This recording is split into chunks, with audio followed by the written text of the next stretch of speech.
burburka Soomaaliya waa marxalad badan horta uu soo maray waxay arrimooyin badan oo sababsanayaan waa jirtaa laakiin aniga xaggayga wuxuu ahaa tan ugu weyn dagaalkii 77 aan Ethiopia la galay dagaalkaasi wuxuu keenay goorxun horta wuu dhacay markuu dhacayo Soomaaliya cirkaasay maraysay xag dhaqaale xag mujtamac xag ciidan quwad jirta sharaf leh adduunka laga ictiraafsan yahay ayay ahayd kacaanka markuu dhashay 69kii ilaa xisbiga laga sameeyey dowladda waxaa maamulayay nimankan SRC-ga iyo niman yar oo wasiir ah oo aqoon u leh hawsha dowladeed waqtigaas weeye waqtiga xag warshado xag jidad xag ports airports communication beero laga gaaray waxa ugu horeeya tacliinta af Soomaaligii baa la qoray wax kale iska daayay 72kii weli wuu xirnaa Suez Canal waqtiga ay ahayd waxay ahayd aan dhoofino ugu badnaa muus 125,000 oo tan ayaan marsiinay Cape Town South Africa Italy يعني export كنا رسالة حولها وعن قارني لا 3 مليون من قارسين قيمة في عمان كوهليني بيرها مركي ودم بيسده بريسكي وعن قارني self sufficiency هنا أسكو في الله حاجة بريسكي لو ورشدود السنكرة والله ورشدود بدنو يرير وكلا واسع بيسن hilibkii waan dhoofinayni kalluunkii waan dhoofinayni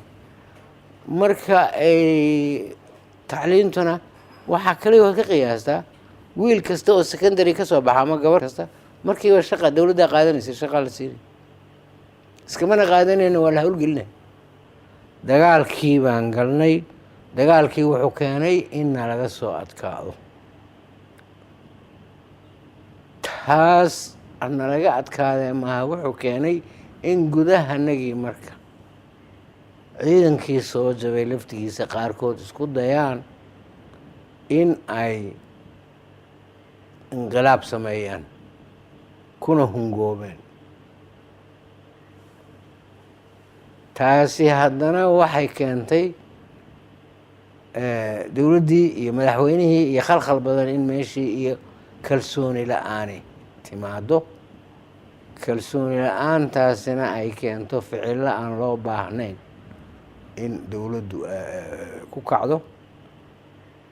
taawle waxa si dheeraa muddaha ka mid ayaa madaxweynaha laftigiisa waxa ku dhacay accident xun oo ka hor istaagay inuu xaaladdu sida ay tahay si buuxda u qiimeyn karayo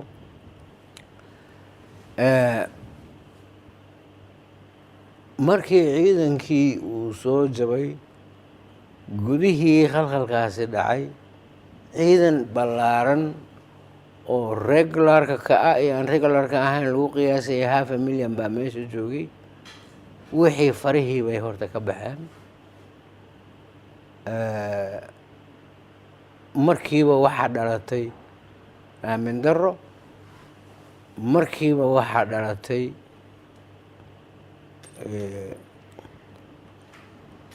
qabiil in la isu tuumo taasi waxay keentay in ay dawladdu khalkhasho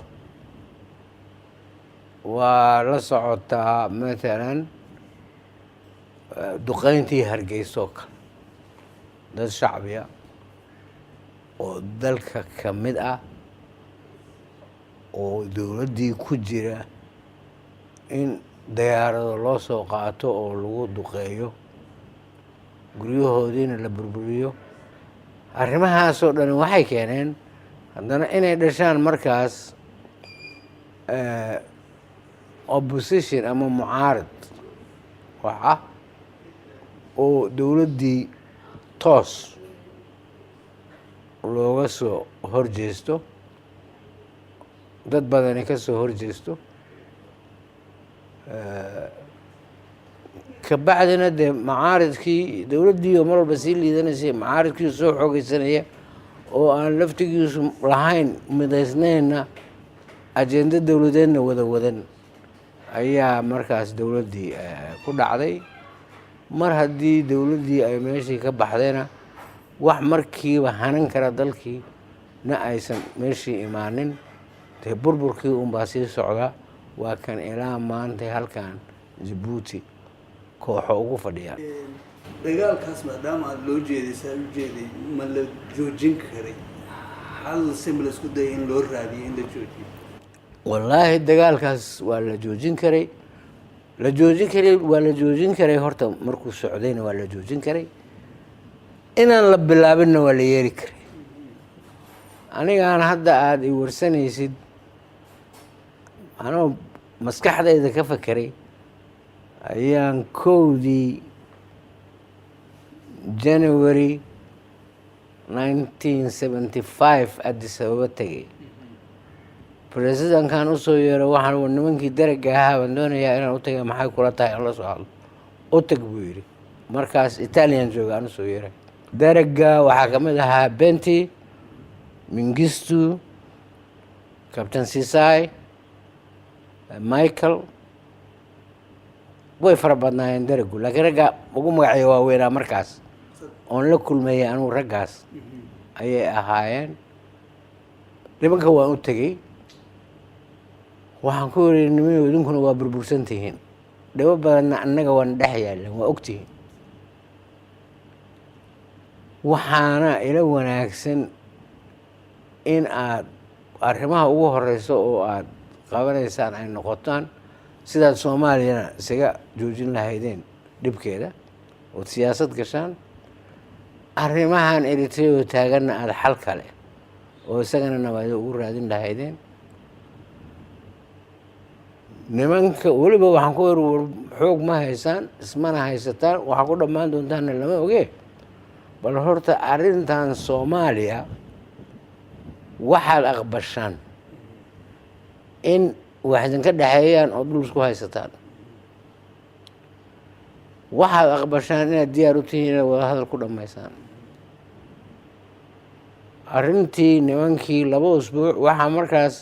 sii haye ahaa safaaradda naga Maxamed Garaad safiirka hadda Washington jooga marka nimankii waxay yiraahdeen waa yahay waan saf garanay heshiis baan isla gaarnay in uu Benti Baydhabo u duulo hameen Maxamed Siyaad Barrena ay halkaa ku kulmaan heshiis aan dagaal dhicin lagu gaaro diyaar inay u yihiin in laga hadlo arrintan ogaadeenna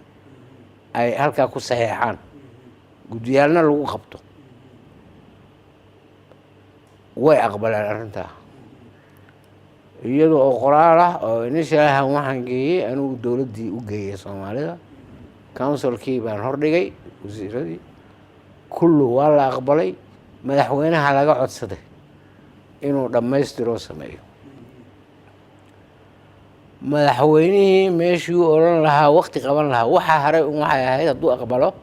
inuu waqtiga qabto yiraahdo ama khamiista ama isniinta ama talaadada maalin halba saacadu markay tahay halkaasaan joognaa Benti ha soo duulaha yimaado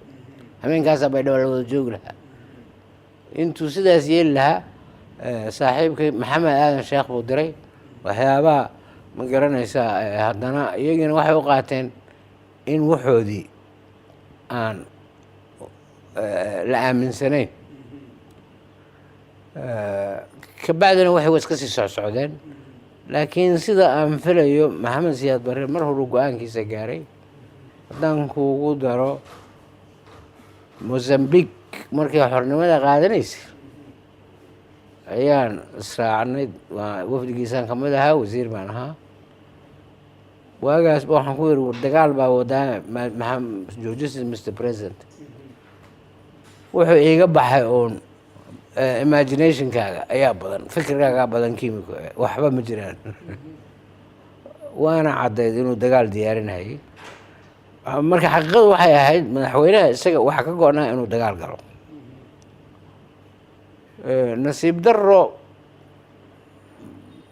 markay ugu darnayd oo 67 ayuu xisbi communistaa sameeyey niman sacab uun tumahaya nimankii dowladda ahaa ama wax hogaamin lahaa ama waxay garanayeen meesha way ka baxeen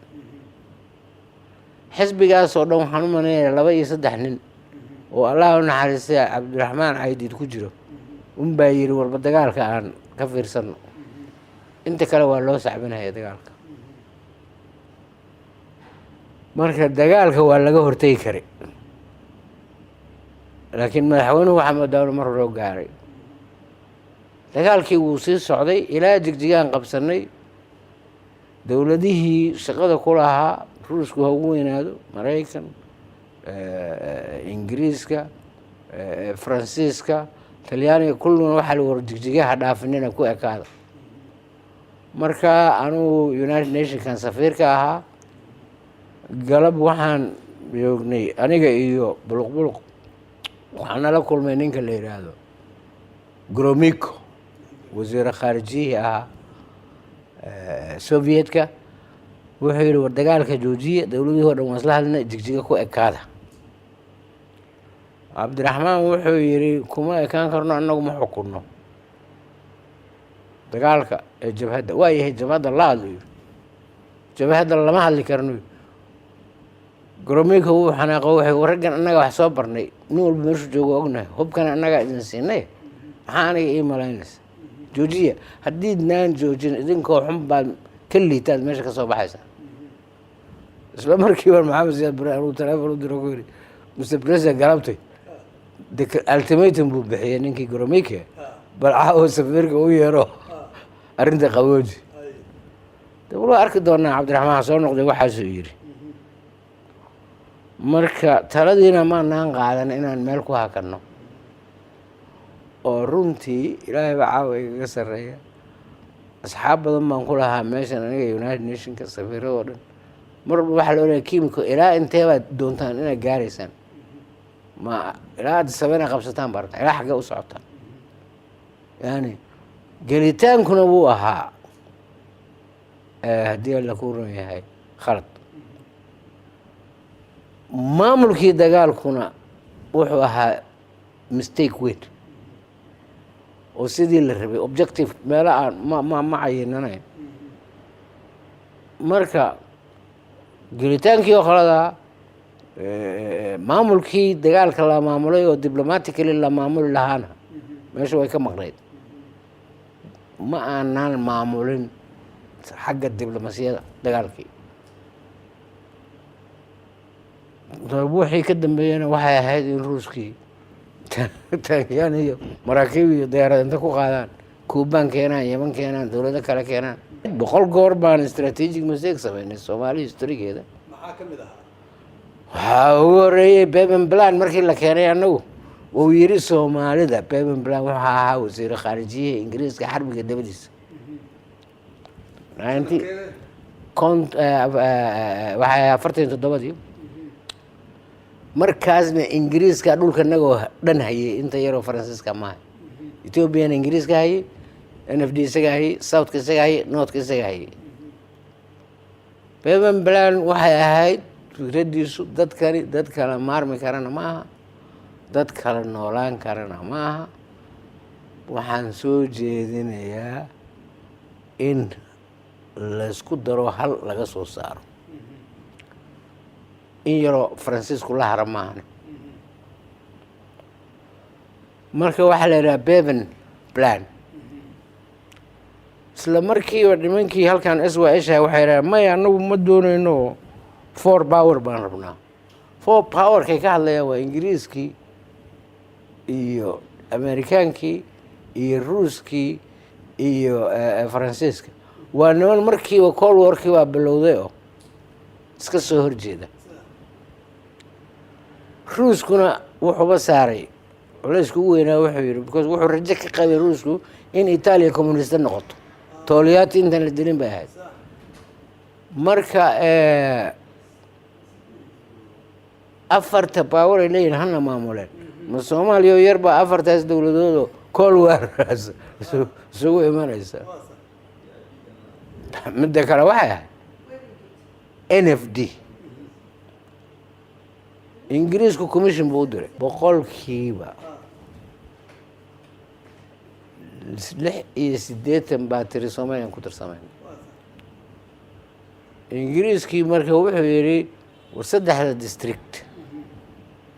oo kullu Soomaali ah qaata idinku haddadan ana waxaan leeyahay boqolkiiba 68 baa tiri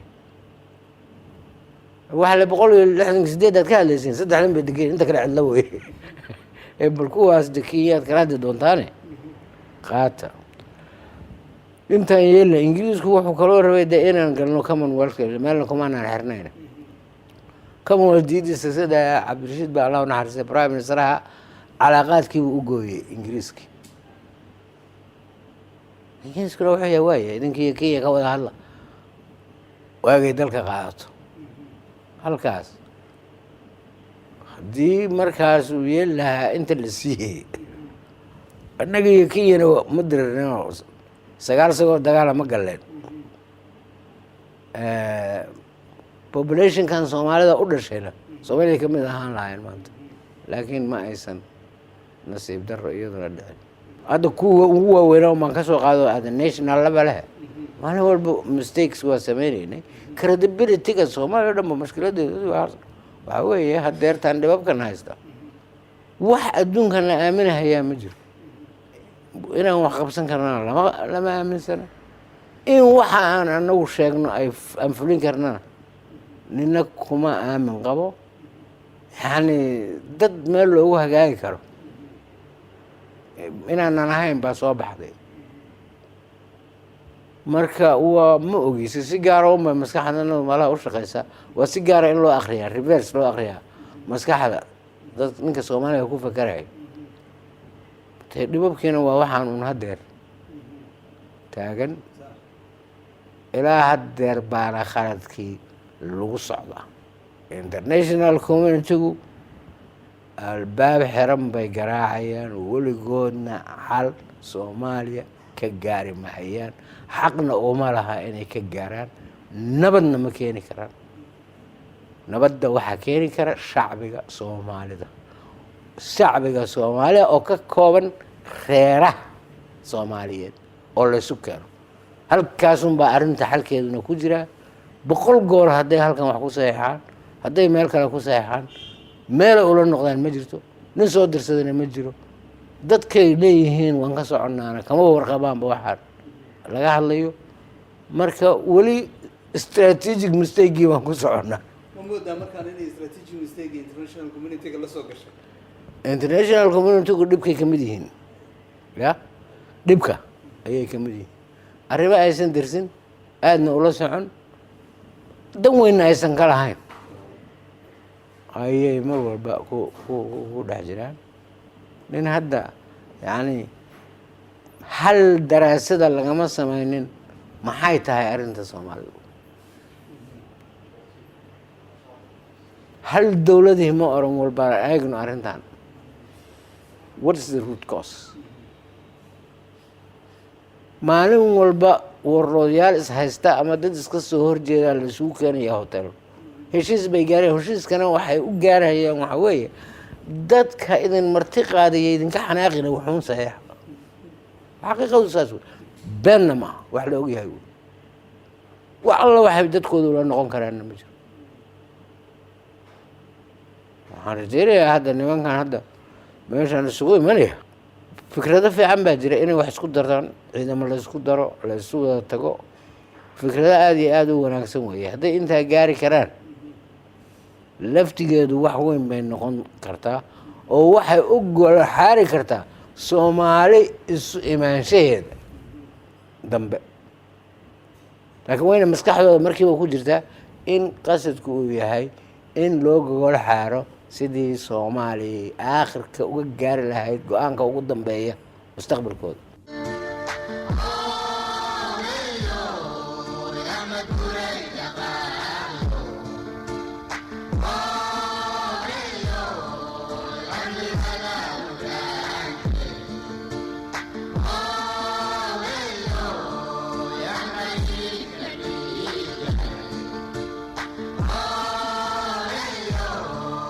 Isa